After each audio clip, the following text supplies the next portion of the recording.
até mais.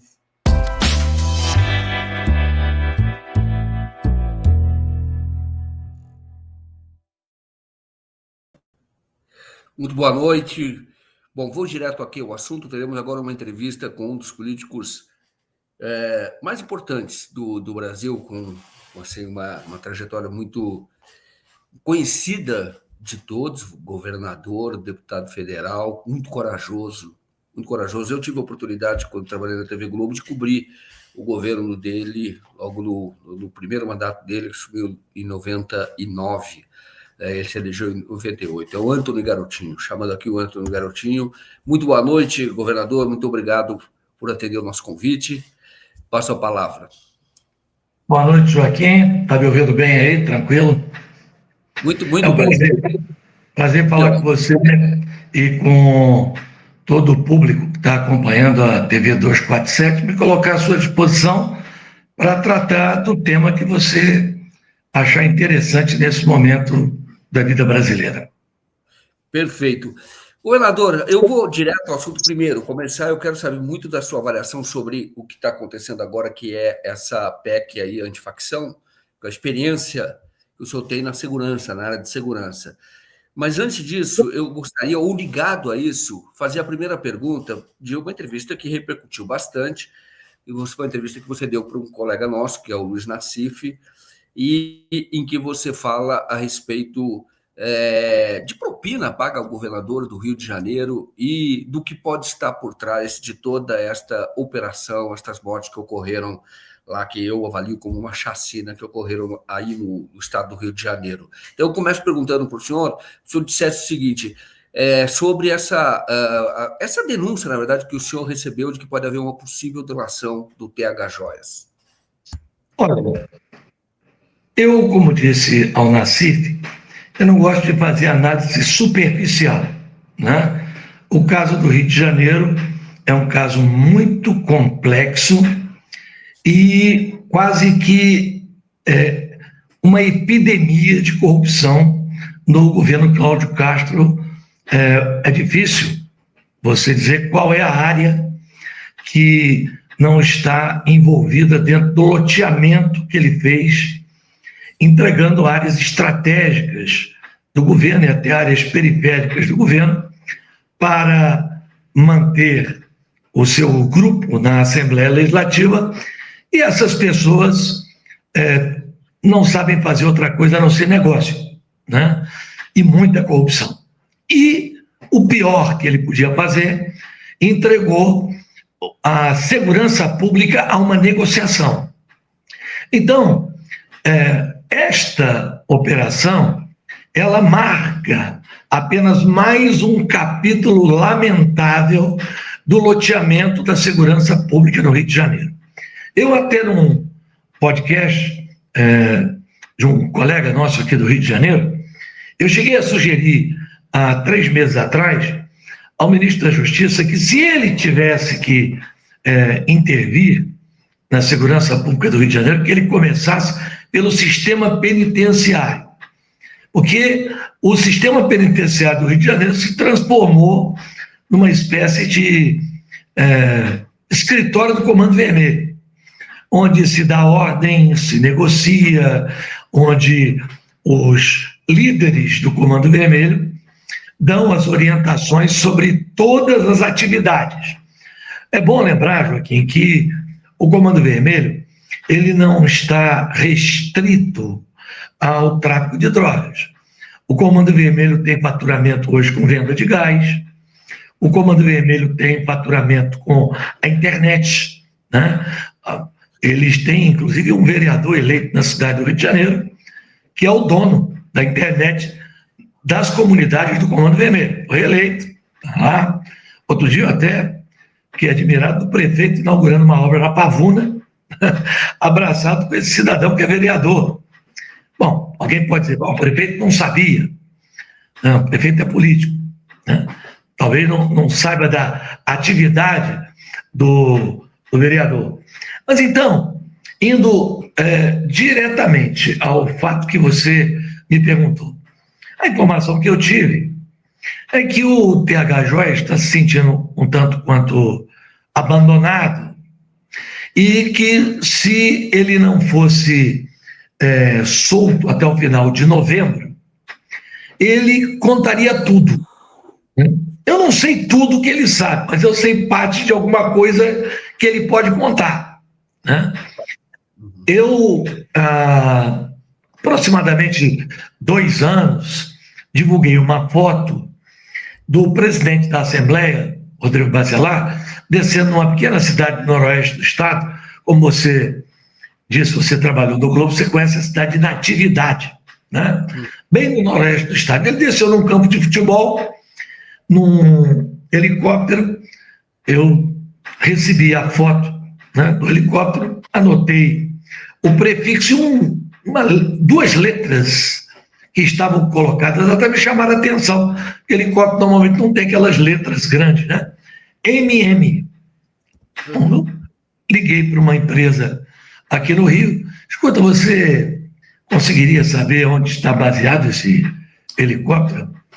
Ele disse, olha, está aqui na nossa empresa, na Barra. Eu digo, você sabe quem é o proprietário? Ele disse, sei sim. E me deu o nome do cidadão, né? Eu digo, mas vem cá, e o que faz esse cidadão? Eu até te aconselho, garotinho, não se mete muito com isso não, porque esse cara é o rei do ouro. Rei do ouro? Eu falei, mas como o rei do ouro?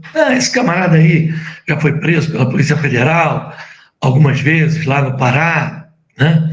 Até me contou uma história meio folclórica, e depois alguns colegas nossos da Rede Liberal, lá de Belém do Pará, jornalistas, confirmaram para mim que no dia do casamento dele, o prefeito da cidade onde ele reside decretou feriado, né? Tamanha a relevância, né, no âmbito da corrupção do MM. Mas o que esse helicóptero está fazendo no Rio, né? E transportando para baixo, para cima, o presidente da Assembleia Legislativa, que é o braço direito do governador, pelo menos até aquele momento, né? Está aí o helicóptero. Né? Então eu comecei a futucar. Um jornalista, né? Antes de ser político, eu trabalhei em rádio, trabalhei em jornal. Sim. Né? Sim. E puxa daqui, puxa dali, né? Eu falei, bom, será que esse camarada mexe com ouro aqui no Rio, né? E ele tem uma estratégia, né? Como a empresa dele tem um capital social altíssimo, as outras empresas que ele abre em vários estados do país, Mato Grosso, Goiás, são de outros setores, mas ele põe a empresa dele como integrante daquele consórcio que cria a empresa secundária, né? E aí eu cheguei numa empresa chamada Zocar, né? Zocar Caminhões, né? E fui ver que tipo de caminhão era, se ela tinha algum contrato com o Estado. Para minha surpresa, a Zocar tinha um contrato grande com a SEDAI, né?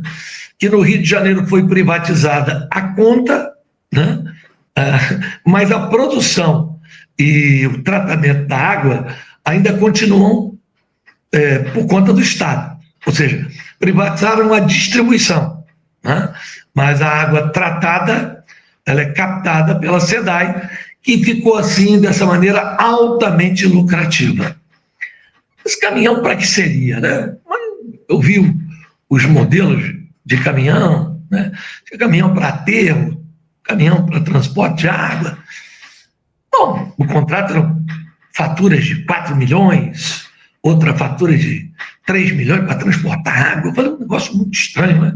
Mas pode ser que, mesmo com tanta água aqui, a SEDAI não consiga, através das empresas que adquiriram a distribuição, chegar em todo mundo e ter que fazer entrega de água de caminhão-pipa para o Rio de Janeiro.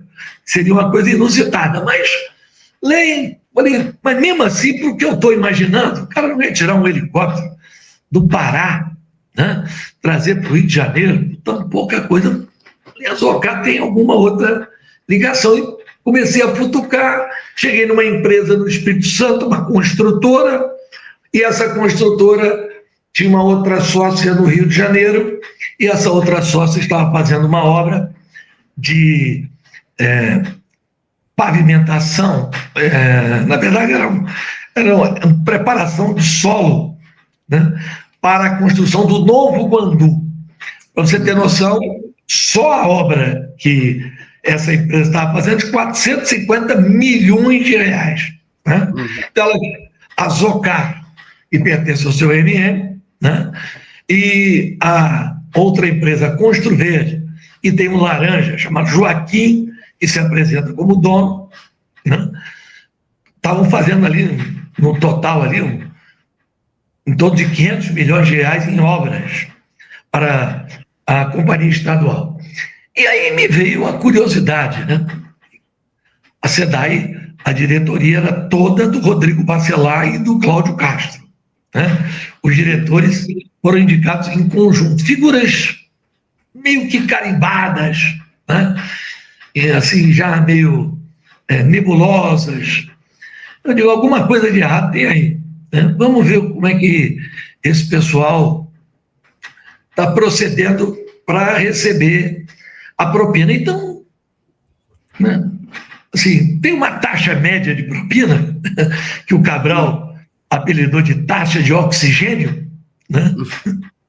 Quando ele confessou as propinas dele, disse que ele recebia uma taxa de oxigênio, que era de 3%. Mas para transportar água, eu falei, bom, vamos botar aqui 5%, né? Porque, inclusive, você atesta que foram transportados 100 caminhões de água, se foram 10, ninguém sabe. Se foram 1.000 também, ninguém sabe. Porque como é que você vai testar a entrega de caminhão de água? Né? Pelo menos tinha que ter um fiscal que, né, atestasse, fizesse a comprovação da entrega, pelo menos tirasse foto da comunidade que foi beneficiada. E aí eu chego a um espantoso, né,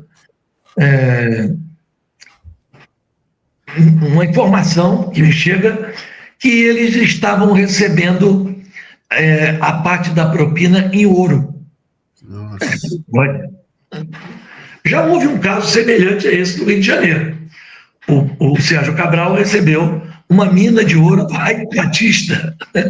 Mas eles não vão fazer isso de novo, né? Embora o Cabral seja consultor do governador e o filho dele esteja nomeado como assessor especial do presidente da Assembleia, do gabinete do Rodrigo Bacelar. Bom, não vamos fazer uma loucura dessa. Mas aí eu falei, bom, se ele recebe em ouro, o que ele faz com esse ouro? Né? Ele não vai ficar guardando ouro. O Sérgio Cabral deu uma mina, ele tinha uma pessoa do relacionamento dele que era dono de uma mineradora, que era o primeiro sogro do Cabral, o seu Gastão, era dono de uma mineradora. Então ele se virava lá com os parentes da primeira esposa dele para esquentar o ouro da mina. Eu falei, eu quero saber como é que esse pessoal agora está se virando aqui, fui mexe daqui, mexe dali. Bom, eu tinha uma certa desconfiança que isso estava chegando numa determinada pessoa. Mas a minha desconfiança se tornou maior quando o suplente de deputado, o senhor TH Joias, né? O filho do deputado Pisciani, que era o deputado eleito, é chamado para ser secretário do governador e assume o suplente dele, TH Joias, primeiro suplente. E aí o TH começa aí a formatura de policiais, começa a tirar fotos com o comandante da PM, começa a entrega de viaturas. Falei, poxa, se isso é verdade mesmo, o escândalo é maior ainda. Porque ele deve estar passando informação da polícia, né, para os clientes dele. E, embora ele tenha alguns clientes, são famosos, né? A Ludmilla fez joia com ele, o Vini Júnior, o Ronaldo, né? Ronaldo Fenômeno. Mas a grande clientela dele era o tráfico. Né? Você sabe que os traficantes, né, usa com aqueles colares de ouro, joia, né? Gosta de se exibir para mostrar o seu poder dentro da comunidade. E aí eu cheguei, né, eu comecei a postar matérias, né, mostrando ali, uma série de matérias, uma praticamente atrás da outra, mostrando o absurdo de um sujeito que todo mundo sabia que era traficante, né? Quando ele posou ao lado do comandante da Polícia Militar, eu postei a foto. O comandante até entrou em contato comigo. Eu falei, comandante, olha só, eu, um cidadão qualquer, até um político qualquer, pode chegar e abraçar uma pessoa na rua e não saber quem é. Mas o senhor é o comandante da PM. O senhor não sabe que esse cara é traficante? Nossa. Ele já foi preso por tráfico. Né? Não, mas ele estava na inauguração, ele foi convidado pelo governador em exercício, Rodrigo Bacelar, em uma. E na outra, ele foi convidado pelo Cláudio Castro. Nossa. E aí eu comecei a receber fotos dele dentro do palácio, em conversa com o ex-líder do governo, Michel Temer, André Moura, que ninguém sabe porque é secretário de governo do Rio, embora de ser sergipano. Né? Cara de Sergipe, é secretário de governo do Rio de Janeiro.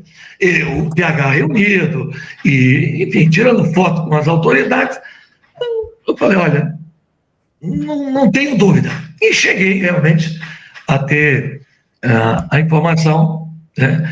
Não sei por que a Polícia Federal ainda não fez isso, né?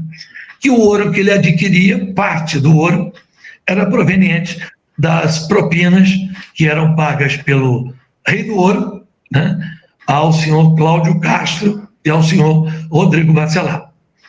Pois bem, o que eu acho que a Polícia Federal já devia ter feito? Ele tem uma empresa. Ele é joalheiro. Ele fabrica joias. Ele posta, e eu já postei várias fotos dele, né, com ouro. Essa aí com o Cláudio Castro é famosa. Eu cheguei a postar essa também. Pena que está com a camisa do Flamengo, meu time do coração, não tem nada a ver com isso. Isso. Mas por que não pediram a ele as notas de aquisição do ouro? Bom, se ele fabrica, ele é TH Joias. Ele não tem mina de ouro. Ele adquire ouro de alguém, né? Mas não fizeram até agora. Ele foi indiciado hoje, né? Junto com mais 17 pessoas, mas eu digo a você que isso é só a pontinha de um iceberg que eu já vinha denunciando há muito tempo. O pacto que foi feito entre o governo do Rio de Janeiro e o tráfico de drogas, especialmente o Comando Vermelho.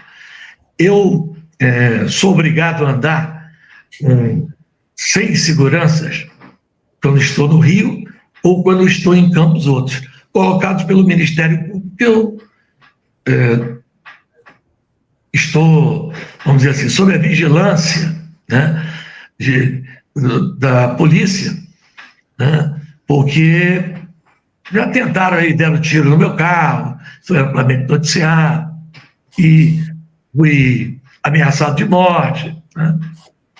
Gravíssimo, gravíssimo. E não, você acabou de fazer uma denúncia muito séria aqui. Existe um pacto do governo do Rio. Eu vou detalhar isso para você. Né? Como é que eu fui chegando? Eu fui chegando à conclusão, Joaquim. E isso pode ter relação com essa operação, mas eu quero ouvir. Não, vamos chegar lá. Porque eu estou te falando que o que antecede é tão ou mais grave do que a operação. Eu ouvia dos policiais, também percebia, né? Eu fui secretário de segurança também, que as operações eram sempre em cima das milícias e do terceiro comando. E como a ADA é muito pequenininho, né? Às vezes em cima da ADA, o Comando Vermelho ia sendo poupado. E o Comando Vermelho tomando o território, né? E avançando em outros territórios, né? Mas será que é estratégia do governo? O que é? Né? Aí eu falei, olha, não está me parecendo estratégia. Aí, quando eu tiro o primeiro sinal, foi quando um dos líderes do Comando Vermelho, chamado Abelha, saiu pela porta da frente de um presídio no Rio de Janeiro, andando. Ainda foi cumprimentado pelo secretário de Administração Penitenciária. E ele tinha um alvará, né, para mantê-lo preso. E ele saiu. Veio aquela desculpa que houve erro no sistema, um equívoco. Tá bom, vamos levar em consideração que foi um equívoco. Imaginemos que foi um equívoco. Aí me surgiu uma notícia que eu fiquei meio desconfiado, né?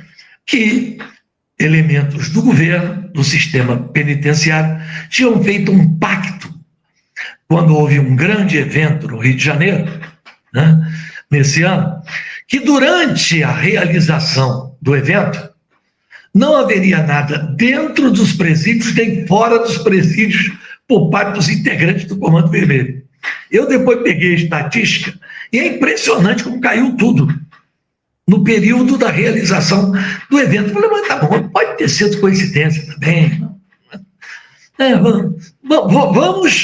Não vamos acreditar que tem um pacto com o governo, né? Porque, você sabe, corrupção na polícia sempre existiu, não é novidade, na civil, na militar, na federal, há pouco dia, o policial foi preso, sempre existiu. Mas quando isso sobe de nível, aí é preocupante, né? Aí vem um terceiro episódio que, para mim, foi esclarecedor para eu entrar de vez na minha hipótese, né? Quando estava acontecendo um congresso médico no Rio de Janeiro, médicos do Brasil inteiro, alguns médicos desceram para tomar ali uma cervejinha num quiosque na Barra. Isso. Um dos médicos se parecia muito com um miliciano que acabava de sair da prisão, né? Tinha ganho liberdade. Pois bem, uma moto passa, né, e eram integrantes do Comando Vermelho, confundem um dos médicos com esse miliciano, eles então voltam e atiram, matando todos os médicos, só sobreviveu um, eram 4. Inclusive esse foi o mais alvejado, morreu. Aí aquele escândalo, vamos apurar. No dia seguinte, a imprensa começa a noticiar que o crime havia sido cometido por engano, que fontes do Comando Vermelho haviam afirmado que o Comando Vermelho achou que aquele médico era um miliciano solto. Aí acontece o mais impressionante. O Comando Vermelho comunica, assim, através da imprensa, que foi um erro e manda que os integrantes da sua facção que haviam cometido o assassinato por engano retornassem à sua base de origem. Eles são julgados por um júri lá do Comando Vermelho e são executados. E o crime é dado pela polícia como solucionado. Isso aí foi amplamente noticiado. Você, como jornalista, deve ter tido conhecimento dos fatos. Mas ainda assim, eu digo, deve ter algum folclore demais nisso. Não é possível, né? Um fato, um segundo fato, um terceiro fato. Aí veio o fato para mim que é inquestionável, né? Veio comprovar. Sumiram as armas do quartel de Barueri, em São Paulo, né? Fuzis.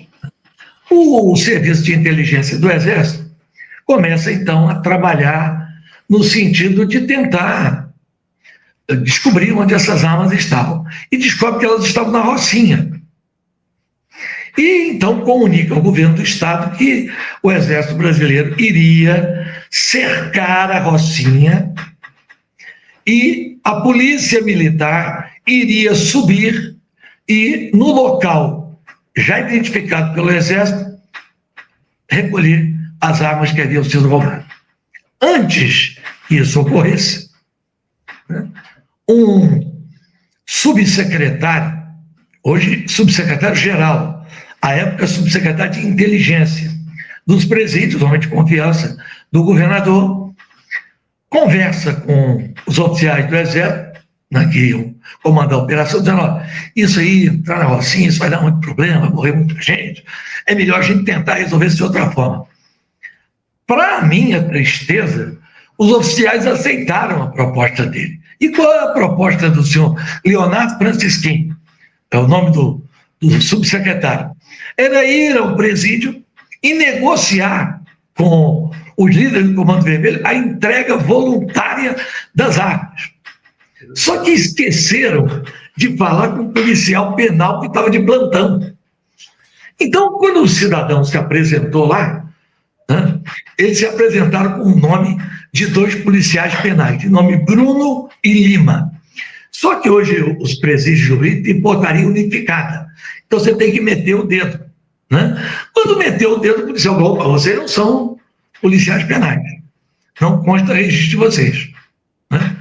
Então vocês não vão poder entrar. Aí começa uma discussão, aí o policial penal dá voz de prisão a 2 oficiais do Exército Brasileiro.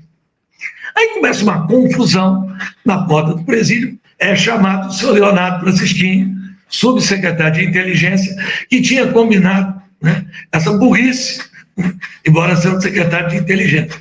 Pois bem, tudo isso foi constado do ato, no livro, né, de ocorrência lá do presídio, está tudo registrado. Então fizeram um acordo: olha, como é uma operação secreta, né, ninguém pode saber, né, então o senhor fica aí quietinho. O cara, para se prevenir, diz: vou me proteger. Bom, mas o resultado foi surpreendente. Eles entraram, acompanhados do subsecretário, negociaram, e o criminoso, Comando Vermelho, disse assim: olha, faz o seguinte, vocês compareçam amanhã, lá em Jacarepaguá, na rua tal, vai ter um carro estacionado, tá? As armas vão estar dentro do carro, vocês podem ir lá pegar a arma. E assim aconteceu e ninguém foi preso. Então, se isso não é um conluio, né, completo do governo com o crime no Rio de Janeiro, eu já não sei mais o que é. Porque é escandaloso, né, o nível de corrupção do governo do Estado.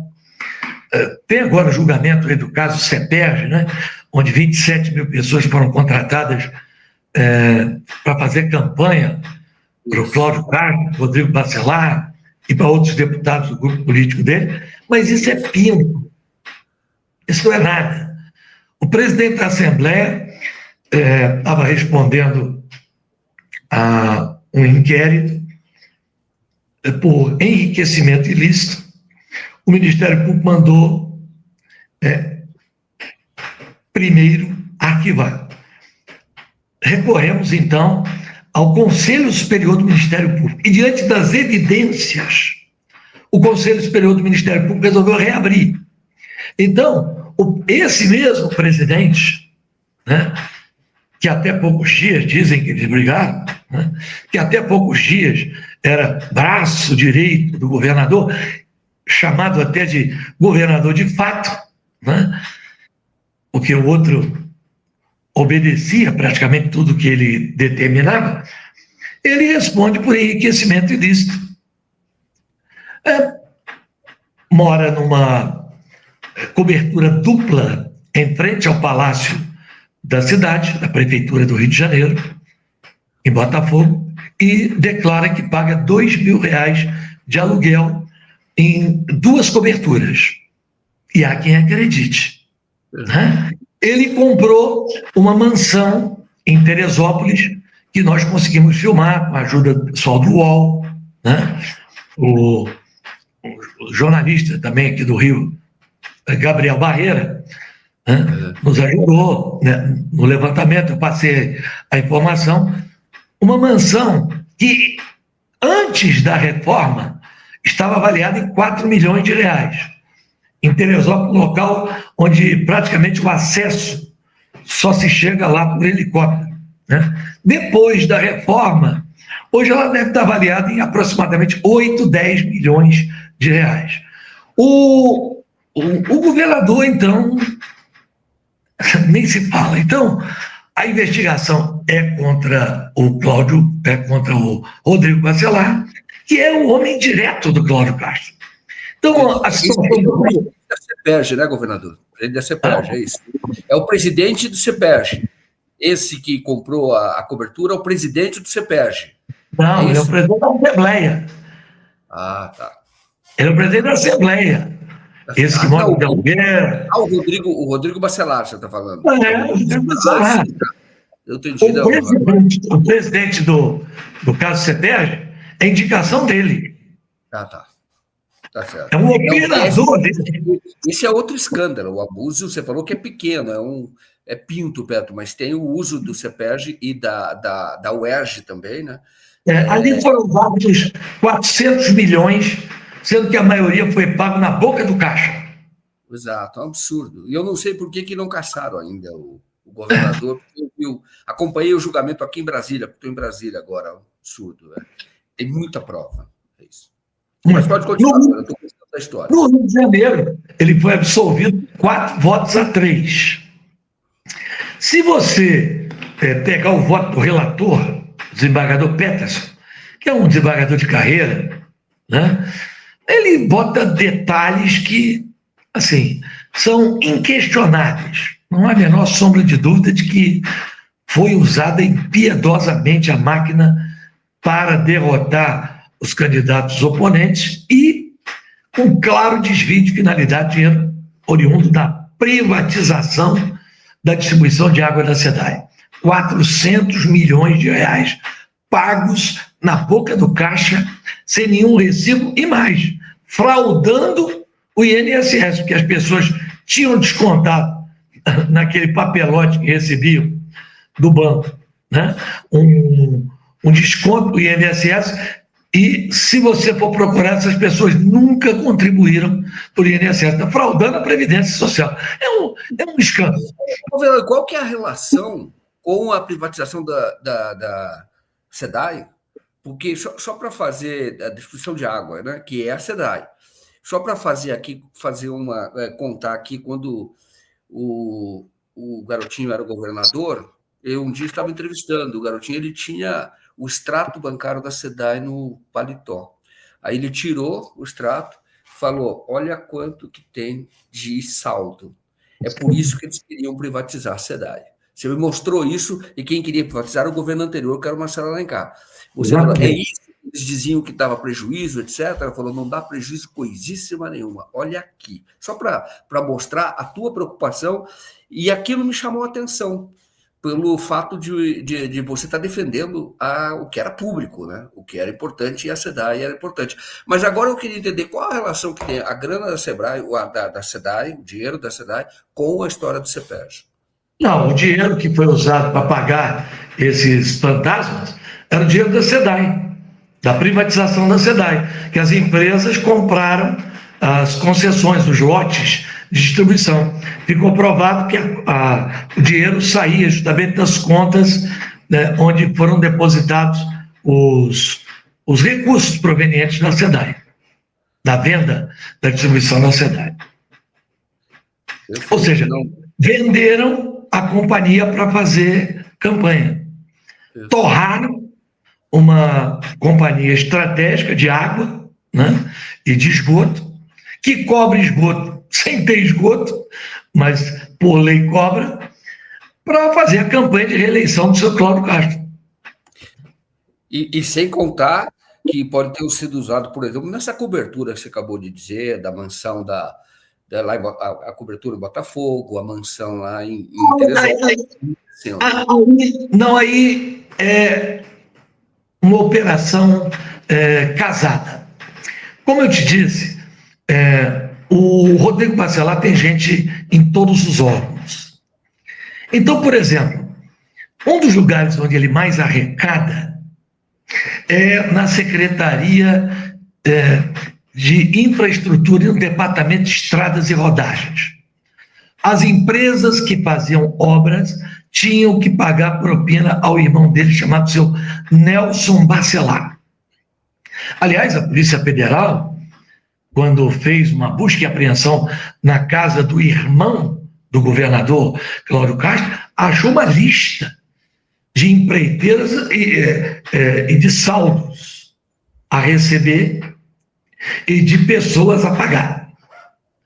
Não sei o que aconteceu, porque o superintendente aqui da época era um homem muito sério, mas ele foi transferido daqui, o senhor Almada, né?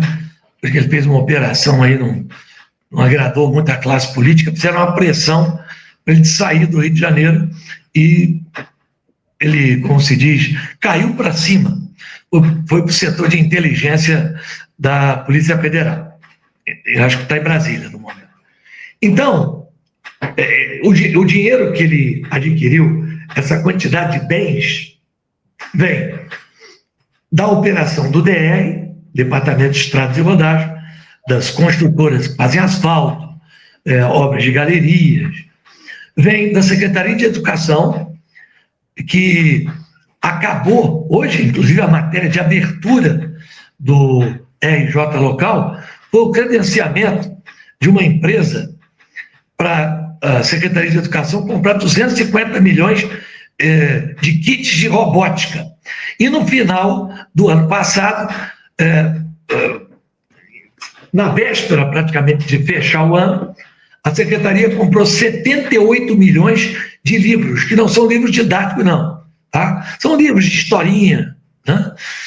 Então, ele opera a Secretaria de Educação, ele opera a Secretaria de Fazenda, de onde vinha muito dinheiro para ele, de empresas que movimentavam combustível, inclusive a Refit, do notório sonegador brasileiro Ricardo Magno, né, que, segundo consta, né, importou, segundo consta do relatório da Receita Federal e da Polícia Federal, ele não fazia gasolina nenhuma, ele importava gasolina já pronta e tirava nota para sonegar impostos. Ele deve ao Estado de São Paulo de ICMS 11 bilhões e 8 bilhões ao Rio, fora o que ele deve em parcela menor, né, aos outros estados e também deve à União.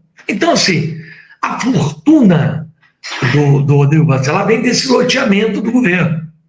Né? Ele, como presidente da Assembleia, ficou responsável por montar uma base de sustentação para o governador. Para montar essa base, ele pediu os cargos que ele considerava estratégicos, inclusive os da segurança pública. Né? E foi dado a ele. E ele fez, então, o loteamento naquela velha máxima. Primeiro o meu, depois o seu. De todas as áreas que ele supostamente dividia com os deputados, ele ficava com uma parte. Você imagina quantas delegacias, né? Quantas obras de estrada, quantas reformas de colégio, quantas compras de material escolar. É uma barbaridade aqui. Eu sou autor da notícia crime que gerou a investigação contra o Sérgio Cabral. Fui eu que protocolei como deputado federal na PGR e detalhei tudo, né? Tanto que eu servi como base ali para o Ministério Público propor as 30 e poucas ações contra o Sérgio Cabral. Eu vou dizer uma coisa para você. Esse governo aqui, o Cabral é aluno. É aluno. A situação do Rio de Janeiro nunca foi perto do que é hoje. Em todas as áreas. Todas as áreas. Não tem exceção. Eu digo, mas aquele setor ali, não tem. É na Fazenda, é na Codim, é na AGRIO, é na Secretaria de Meio Ambiente, é no INEA, enfim, é geral. É na polícia. Por isso que chegamos à operação. É por isso que eu digo a você, a operação Ela não pode ser explicada pelo fim, ela tem que ser explicada do início. O que gerou essa operação? A impunidade, o pacto com o crime e os governantes desmoralizados de terem um representante do tráfico dentro do palácio conversando ali, o secretário. Mas justiça seja feita. Ele não é o único. E aí eu cobro do poder público que está acima do estadual a postura do seguinte: não vamos parar no TH Joias. Porque parar no TH Joias é um prêmio ao crime do Rio de Janeiro. Esse poder público acima é o governo central, o governo federal, é isso, né? Seria o federal, isso, que fez a investigação que levou à prisão do TH Joias, é isso. Não, a polícia do Rio de Janeiro sabia. Não prendia porque não podia prender. Como é que ia prender o cara que tira foto com o governador, com a camisa do Flamengo, fica em camarote do governo do estado, entendeu? Senta com o seu André Moura no Palácio Guanabara, tira foto com o comandante da PM. Entendeu? Agora, não é só ele. Não é só ele. Aqui, na Assembleia do Rio de Janeiro, nós temos gente envolvida com a milícia, gente envolvida com o tráfico, ainda tem muito mais gente envolvida com o tráfico, gente envolvida com roubo de carro.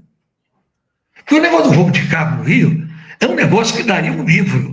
É inacreditável. De janeiro a agosto desse ano, foram furtados e roubados no Rio de Janeiro 193 mil veículos. É um número altíssimo. Mas não é isso que me preocupa. É que eles são furtados para serem devolvidos. Garotinho, me explica isso. Eu vou te explicar.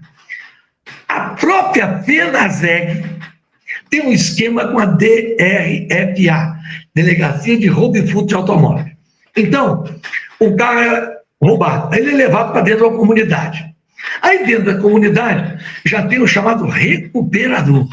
É um bandidinho ali, ele avisa ao policial: ó, tá na mão, carro tal. Policial, espera aí, deixa eles darem entrada no seguro. Aí quando pede o seguro, o carro é achado, é devolvido. Aí a seguradora, ao invés de pagar o seguro, que seria muito mais caro, ela paga R$ 2.500 ao policial. O policial fica com 2.000 e dá 500 para o garoto ali. Agora você multiplica isso por 190 mil. É um escândalo. Agora, quem é que dava o dinheiro? A FENASEG. Quem dava o dinheiro em nome da FENASEG? O senhor Júlio Avelar, que era o presidente da FENASEG. Eu não estou aqui escondendo nome, entendeu? Eu estou sendo bem claro. Tudo isso, inclusive, consta de um depoimento dado ao Ministério Público do Estado do Rio de Janeiro, parado desde 2024.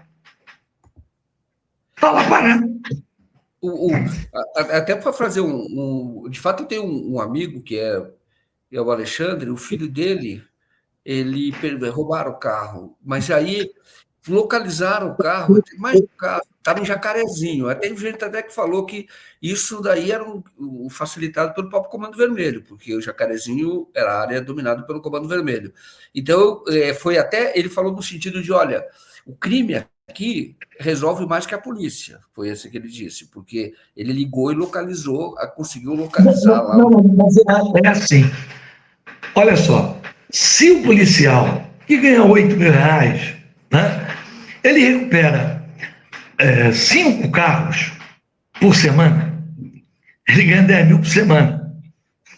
Ele recebe 2.500, dá para o garoto da comunidade, que é normalmente um fogueteirozinho do Comando Vermelho, né? Ou um cara que vigia a entrada de comunidade, né? Autorizado pelo traficante da área, aí ele ganha R$500. Ele ganha R$2.500 por semana. Completa o dinheiro que o tráfico paga ele. Aí ganha a seguradora, porque deixou de pagar o seguro. Ganha o policial, né, que vai recuperar e vai ganhar 4 vezes o que ele ganha praticando crime. Ganha o garoto lá do tráfico, o bandido ali da comunidade. Quem perde? Ninguém. E a seguradora, por quê? Porque além de pagar o seguro é calculado sobre a incidência de roubos. O seguro mais caro do Brasil é no Rio de Janeiro. Nossa, esquema sofisticado. Mas aí, esse esquema, o governo, do caso, o governo do Rio, tem relação com esse esquema? Tem pela polícia, é isso, né? Não, polícia. Mas eu te pergunto, quem nomeia o chefe de polícia? Quem escolheu o chefe de polícia no Rio de Janeiro era o presidente da Assembleia. Houve até disputa. Um grupo queria um, outro grupo queria outro. Não. Agora, depois da crise de um mês, né, para cá, que dizem que aconteceu, eles não estão se falando, né, mas continua a mesma coisa. Né? Para mim, isso é jogo de cena porque a casa vai cair. Porque chegou a um nível que é quase que intolerável para todo mundo. Quando um bandido diz o que o Zinho disse, líder da milícia, eu quero ser preso pela Polícia Federal, porque eu não confio na Polícia do Estado. Se eu for preso pela Polícia do Estado, eu vou morrer. Quando um bandido diz isso, o que ele está dizendo? O Estado é mais bandido do que eu.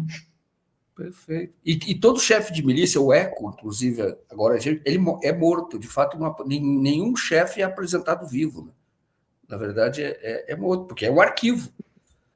Não é só que é arquivo. É porque eles sabem que o governo estava ligado ao Comando Vermelho.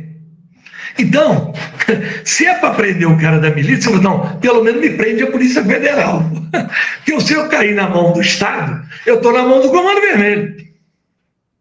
E o Comando Vermelho está em guerra com a milícia em Jacarepaguá, o Comando Vermelho está em guerra com a milícia em vários bairros da Baixada Fluminense. Porque, olha, o avanço do Comando Vermelho é impressionante. Ele não só recuperou todas as áreas que haviam perdido para a milícia, como avançou em áreas que nunca podia se imaginar que o crime ia chegar.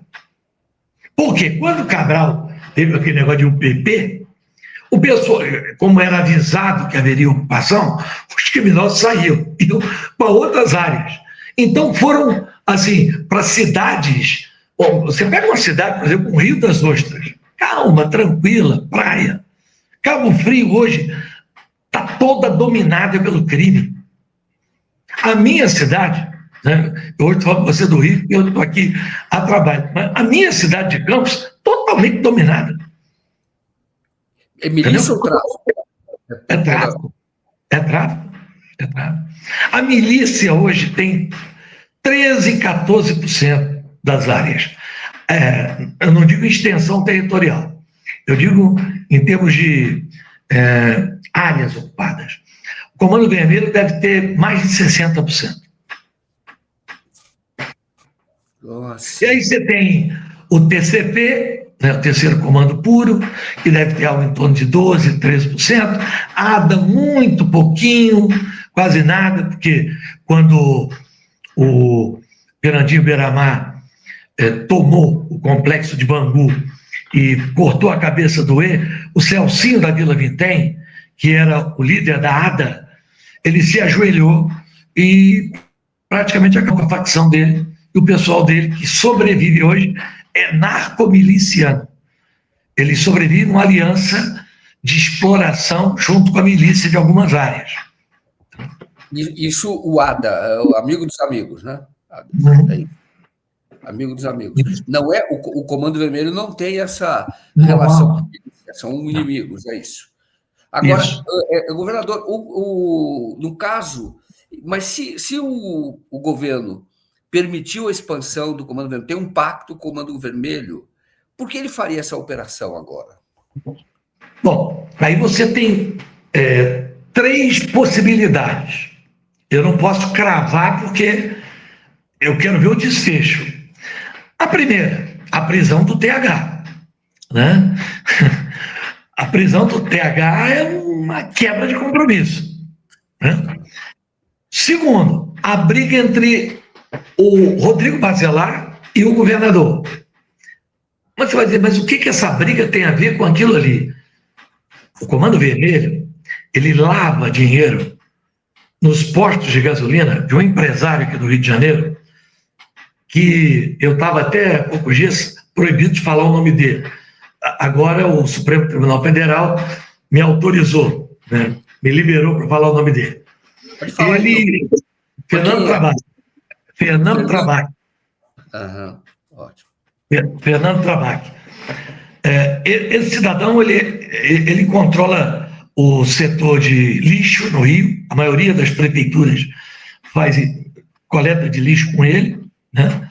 E ele tem uma rede de postos de gasolina, onde o dinheiro do Comando Vermelho é lavado ali. Ele foi o maior contribuinte da campanha do Cláudio Castro. E quem foi advogado dele quando ele esteve preso, por uma denúncia que eu fiz, que ele montou uma empresa em nome de um morto, o advogado dele foi Rodrigo Bacelar, que é advogado. Então, essa briga pode ter desencadeado uma crise entre os dois. E uma terceira hipótese, que para mim é a mais real, né? Ou pode ser um pouco das 3, a seguinte: por motivos que não são necessários contar aqui, porque seria até uma deslealdade, que envolve questões pessoais, né? Teve uma crise aí do governador que o Rodrigo Bacelar resolveu, né? E a pessoa que ficou responsável, né, por administrar esses recursos, resolveu abrir o bico. E o Rodrigo Bacelar disse o seguinte: olha, se ela abrir o bico, eu não vou sozinho, eu levo você. Só que um negócio de família, sabe? Sim, eu estou imaginando que seja. Mas... E ele falou, eu levo você, no caso, o governador, é isso? Exatamente. Eu não vou sozinho. Aí mandou um deputado, né? E isso tem um depoimento, você falou? Tem um depoimento, isso formalizado? Não, claro que não. Esse tipo de coisa não tem depoimento, tem evidência. Espingado de algum inquérito, algo assim. Não, o que ocorreu foi o seguinte: eu contei essa história no meu blog. Não é blog, é minha página no Instagram. Tá. Ele entrou na justiça contra mim, o governador. Eu pedi a exceção da verdade. Minha advogada foi lá e apresentou. Na semana em que até a audiência ele desistiu. Ele desistiu? Desistiu, por escrito. O escritório que defendeu. Isso está no seu Instagram? Isso está no seu Instagram? Pode estar, tem lá a procuração assinada pelo advogado dele. Cláudio Bonfim de Castro, prefeito do seu advogado, escritório Litioli, desistiu. Não, a história que gerou o processo, que gerou a ação, que ele desistiu, que está contada lá ainda, ou você teve que tirar isso?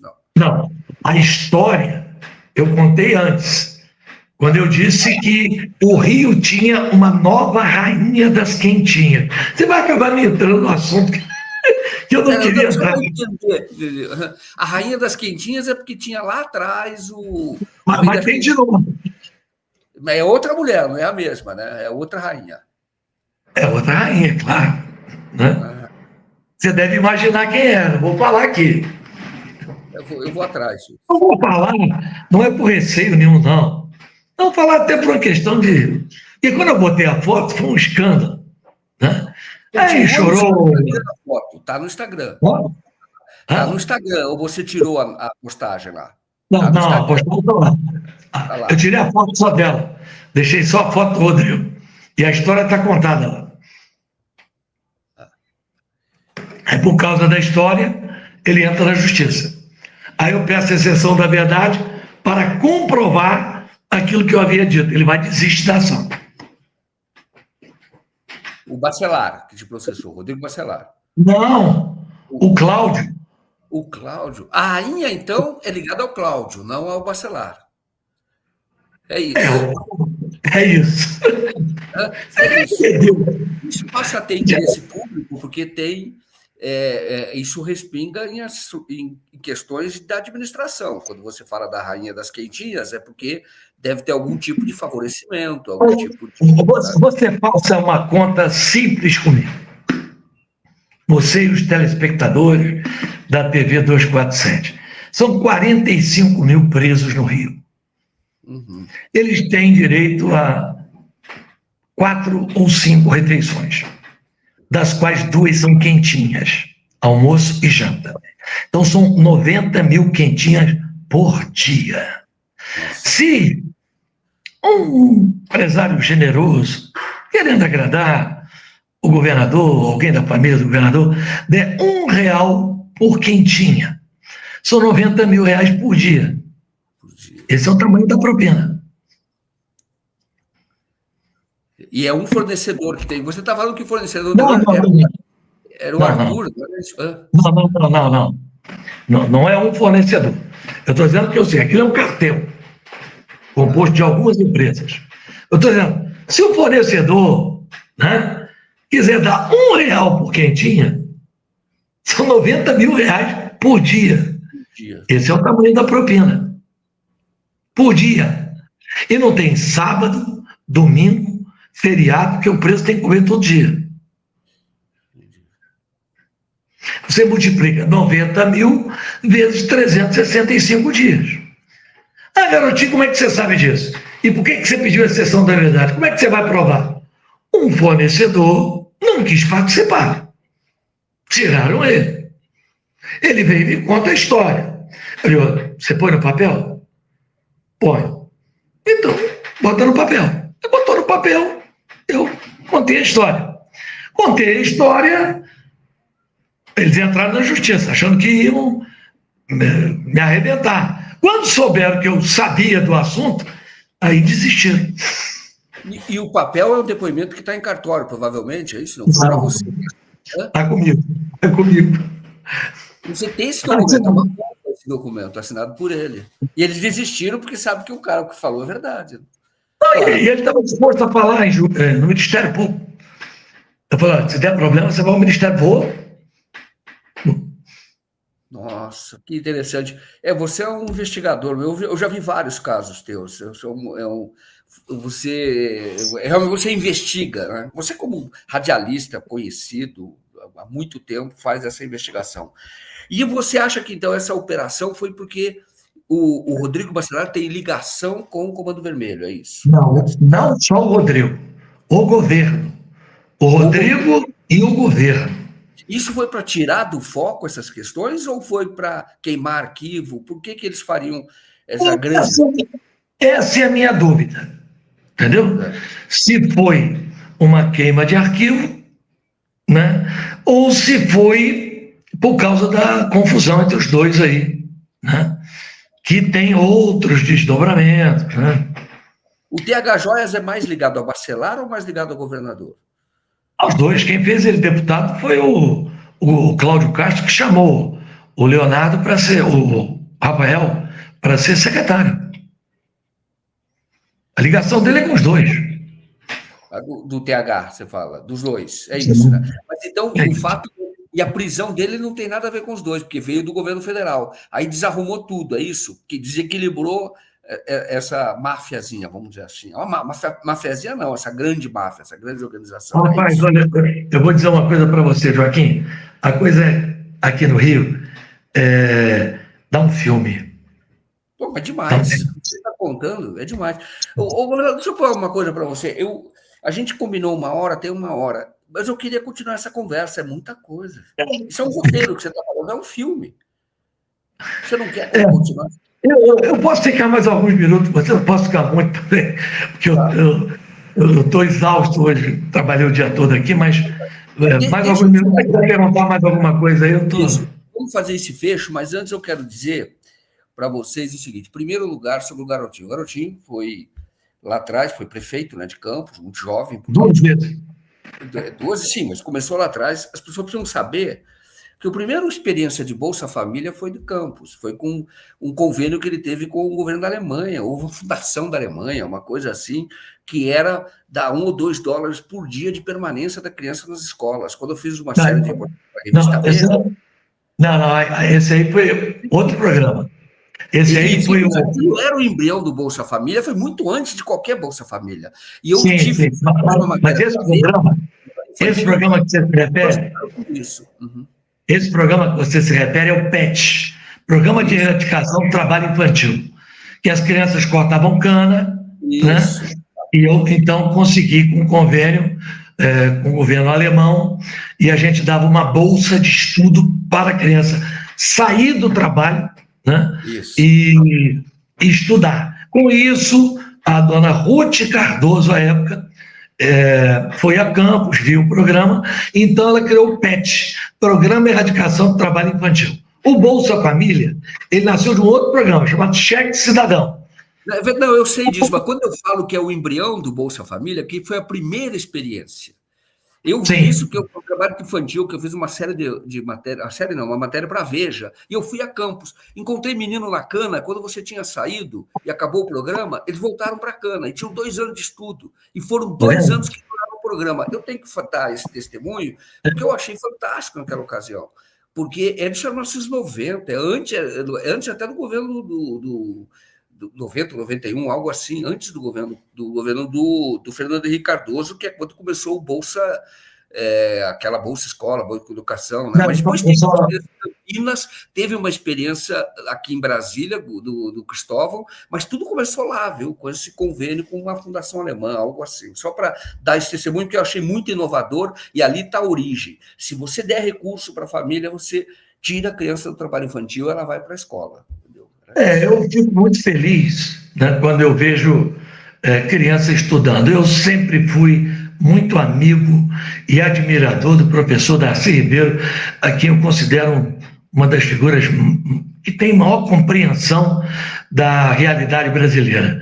E o professor Darcy Ribeiro, numa certa ocasião, ele disse, num debate que eu estava assistindo, e ele foi questionado, né, se o CIEP era muito caro, né? Ele disse assim: caro é ignorância, isso é que é caro. Eu estou dando esse para as pessoas saberem, entendeu? Lá atrás, o Garotinho, salvo engano, ele é fundador do PT, eu acho, para as pessoas saberem. Bem atrás, no início. Era ator, eu acho que era ator de teatro, fazia teatro. Eu comecei minha vida... Tem uma trajetória grande, dedicada à vida pública mesmo. As pessoas têm que saber disso. Eu comecei, na verdade, na clandestinidade, né? Eu era muito radical. Eu fui do CGB, Coletivo Gregório Bezerra. Para nós, Prestes era liberal. Para você ter... Aí, quando veio a formação dos partidos, eu participei da fundação do PT. Eu fui candidato pelo PT em Campos, depois eu fui fazendo algumas revisões históricas, entrei para o PDT, onde eu fiquei 18 anos, onde eu fui prefeito, deputado estadual, o governador do estado, secretário de Agricultura do Brizola, com muito carinho. Depois eu me decepcionei muito com a vida partidária brasileira. Os partidos brasileiros, as cúpulas partidárias brasileiras, elas apodreceram. Nós vivemos num sistema tão confuso, né, que nós temos escrito na Constituição que o nosso sistema é bicameral, Câmara e Senado. Mas, no entanto, ele é tricameral, é Câmara, Senado e Supremo. Nós temos escrito na Constituição que nós vivemos no regime presidencialista. No entanto, a última palavra não é do presidente da República, é do Congresso Nacional. Nós temos um presidente da República, já há algum tempo, que tem o seu orçamento sequestrado. né? E tudo isso fruto, ao meu ver, de um equívoco da esquerda brasileira que não fez o principal. Para mim, a origem da dependência brasileira e do atraso brasileiro é a dívida pública brasileira. Enquanto ela não for auditada, renegociada a mais prazo, o Brasil, enquanto gastar 50% de tudo que arrecada para pagar juros, o Brasil vai continuar concentrando renda. Esse é o problema central. Enquanto o governo se esforça para dar R$650 a 17, 20 milhões de famílias, gasta por ano 1 trilhão e 100 bilhões para dar para meia dúzia de famílias que concentram a renda do país. Não à toa, 1% dos brasileiros, 1%, detém a mesma riqueza que 50% da população brasileira. É uma concentração brutal que os governos de esquerda no Brasil não tiveram a coragem de enfrentar. Eu lamento. E eu dizer, mas é muito difícil com esse Congresso, né?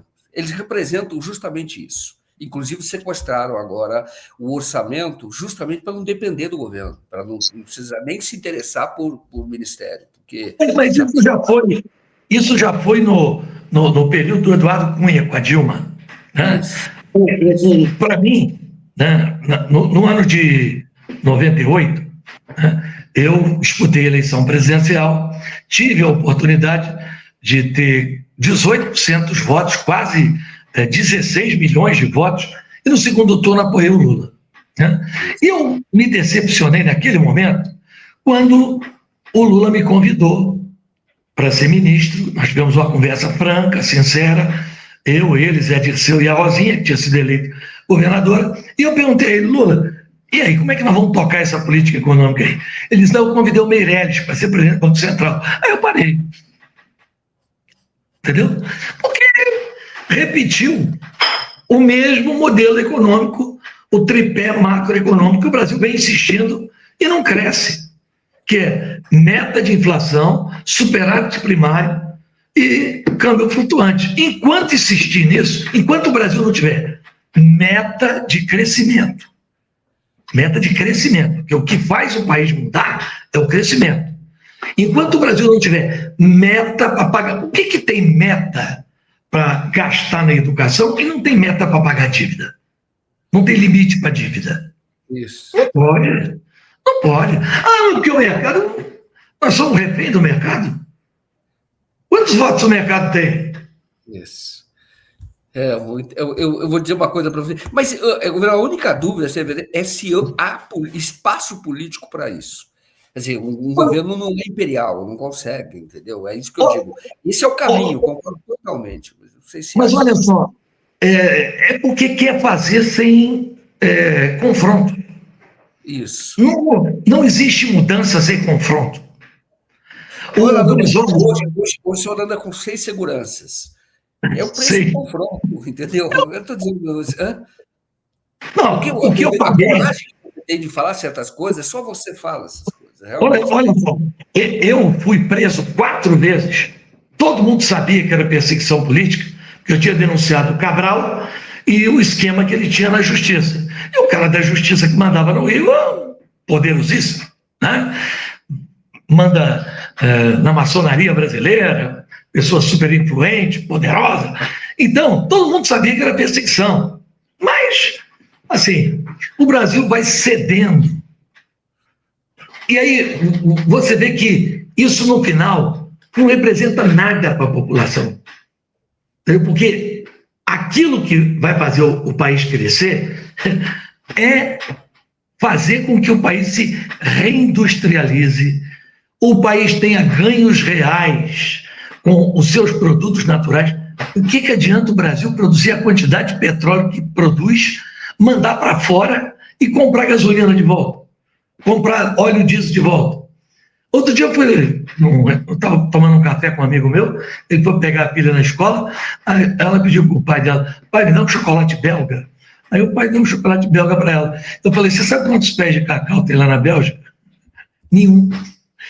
A Bélgica não tem clima para ter cacau. É a mesma coisa do nosso café, é a mesma coisa da nossa laranja, é a mesma coisa do nosso aço, é a mesma coisa da nossa.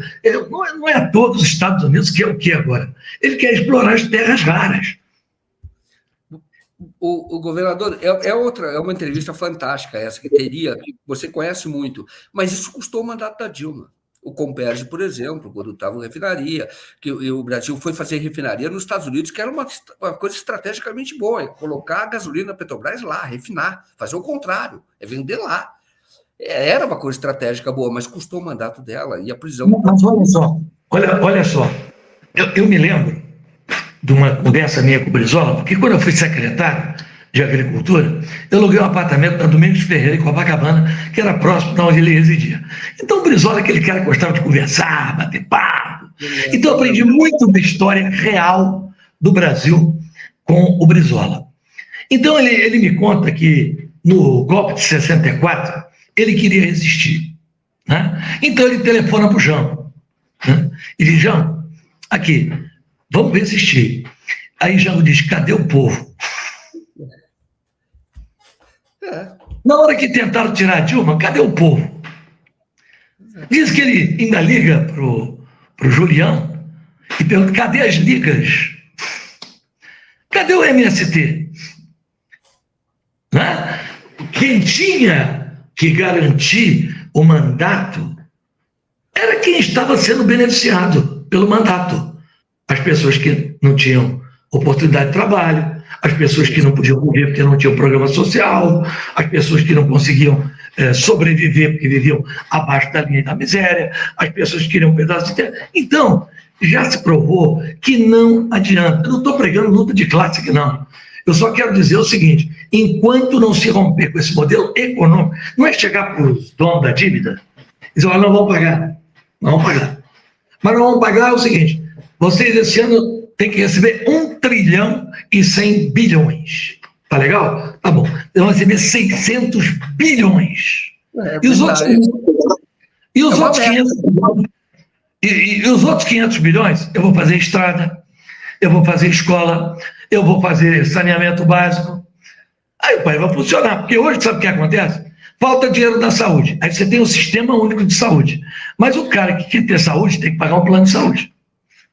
Porque se ele precisar da saúde pública, ele pode não ter. Aí o camarada que quer botar o filho num colégio bom, a escola no Brasil, teoricamente, é pública. Mas ele vai botar no colégio particular. Porque a escola pública, o professor não vai. Né? Aí, segurança.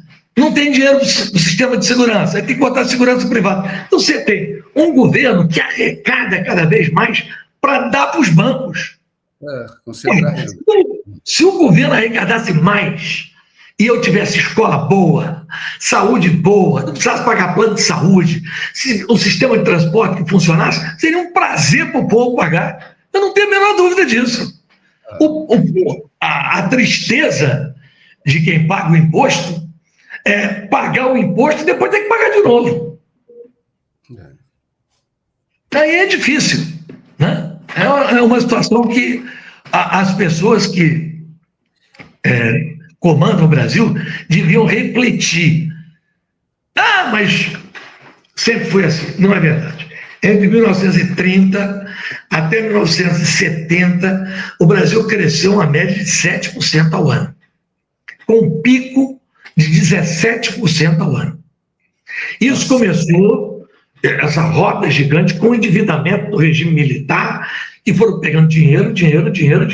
Quando explodiu, eles saíram fora da política e deixaram a bomba na mão dos futuros presidentes.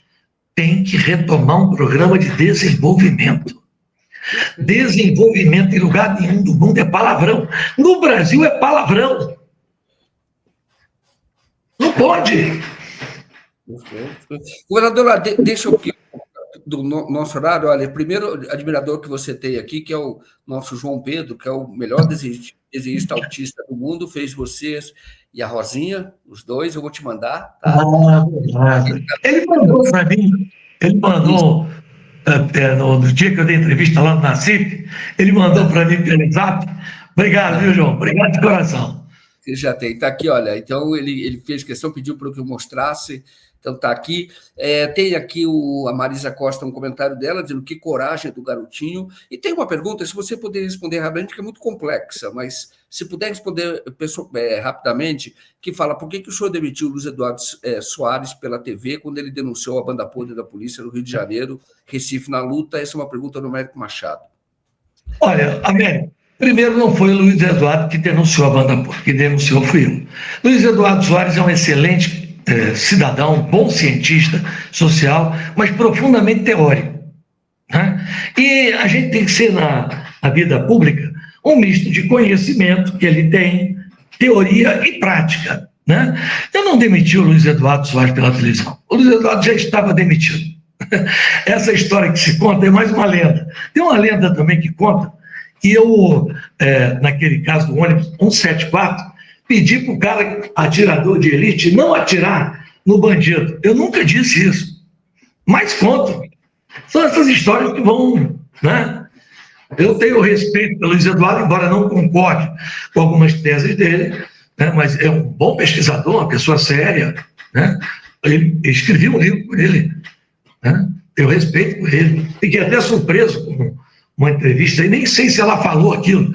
Eu até cheguei a duvidar que a Jaqueline Muniz, que eu conheci, que participou de um livro junto comigo, tivesse dito que ia enfrentar bandido com pedrada. Acho que interpretaram ela mal, né? Porque Jaqueline não é doida.